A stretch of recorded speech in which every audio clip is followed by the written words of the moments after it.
Yeah, I'm going to show the right way to change the oil on a Sebring convertible. You think there's nothing different about changing the oil on a Sebring convertible? There is a couple tricks. First, you got to warm it up good. And since I'm going to drain it for a while, sometimes I can put a piece of tape over the ignition switch so I know I've got the oil out of it, because I'm going to let it drain a while. That's an important consideration. And something they won't do when you go to have your oil changed. They won't let it sit there and drain for hours. It gets all the crap out of there in the very bottom of the pan. It makes a difference. Yeah, another thing I do is I use a double-sized filter. This is on a 1996 to 2000 Sebring convertible with, well, probably other Chryslers with the 2.5 Mitsubishi engine or the 3.0 Mitsubishi engine. You can use a bigger filter.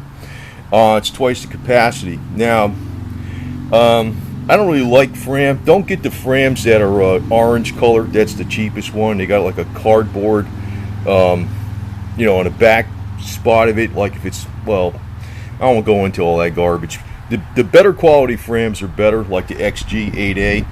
I like the Purolator because it's a very good quality filter for less money. I like the Wicks. There's other good filters. So these are the part numbers. It's L3000.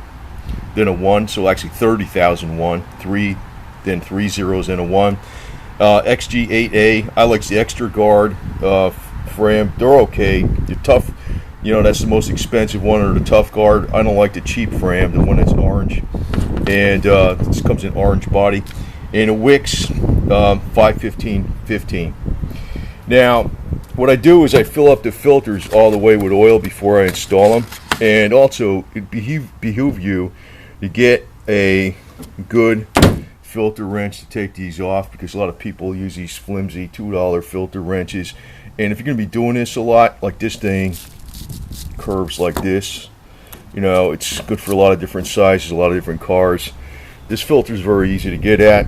Now, something else I do, this is a special magnet that goes on the bottom of the filter.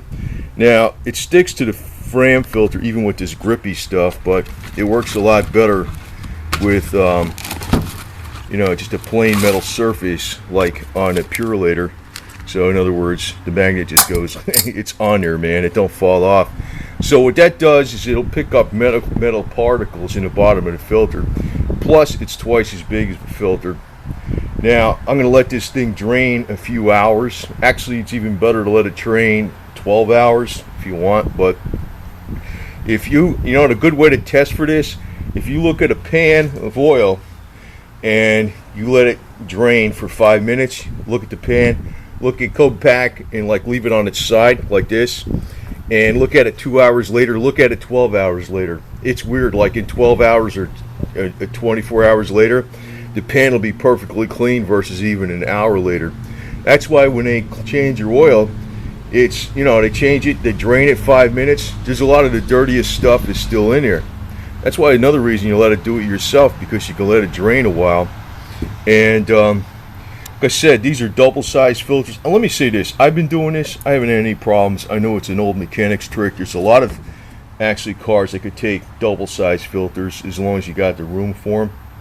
So how come the car didn't come with this size filter? Good damn question, right? How come they don't make oil pans hold another quart more? Because it's cheaper. It makes the overall maintenance cost of the car less money. So when a bean counter or your salesperson is out there selling you the car, they could say it costs you this much to own this car per year because it takes 4 quarts oil in the pan versus 5. There's a lot of different tricks they do like this. It doesn't mean it's better or in your interest over the long run. So I go old school mechanic all the way, so I like using this magnetic filter, and I'm going to go through a couple other things too. You think an oil change is super simple? It is simple, but there's a lot of dumb little tricks you can do to extend the life of the engine. This engine has 250,000 miles on it. It runs like brand new. The other thing you should do is you make sure you fill up the oil filter with oil so you don't have a dry start in the car. Now, I think they probably do that at a lot of the quick places, but they don't fill them up that fast.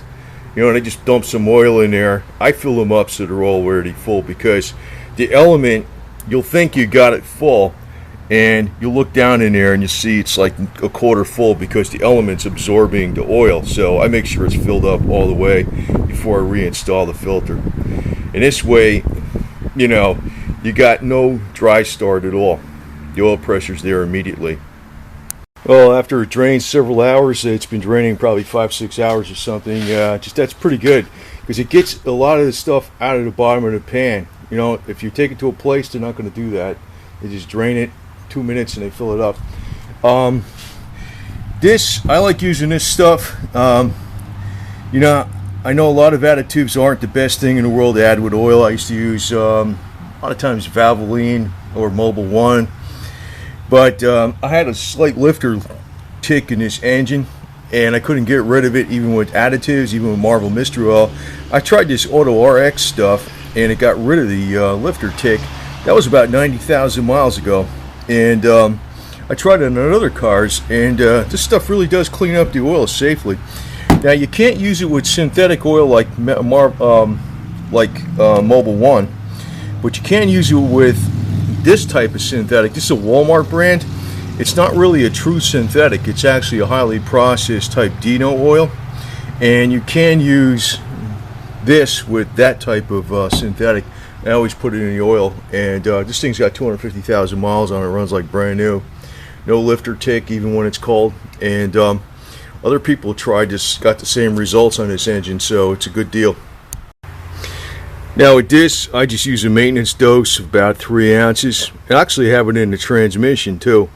The transmission's been in here forever, and I don't drive this thing too easy, so I don't know. I think this stuff is pretty good because usually you have problems with the solenoids in the transmission after it jams up, but I've never had any problems. So you know, I think that stuff's some pretty good stuff, that Auto RX. Yeah, and the other thing is keep a schedule of all your mileages and everything. Keep it on this cardboard. Basically, keep it in the glove compartment. You know, when I do the timing belt or whatever I do on it, starter, radiator, whatever, heater core, I write it down, put it on the glove box, and you can hear how quiet this thing sounds. This is not even, this is ice cold. This is still cold today. I just started it up. It's quiet as anything, like a brand new engine. So it's got about 250,000 miles on it too. So that tells you maintenance goes a long ways.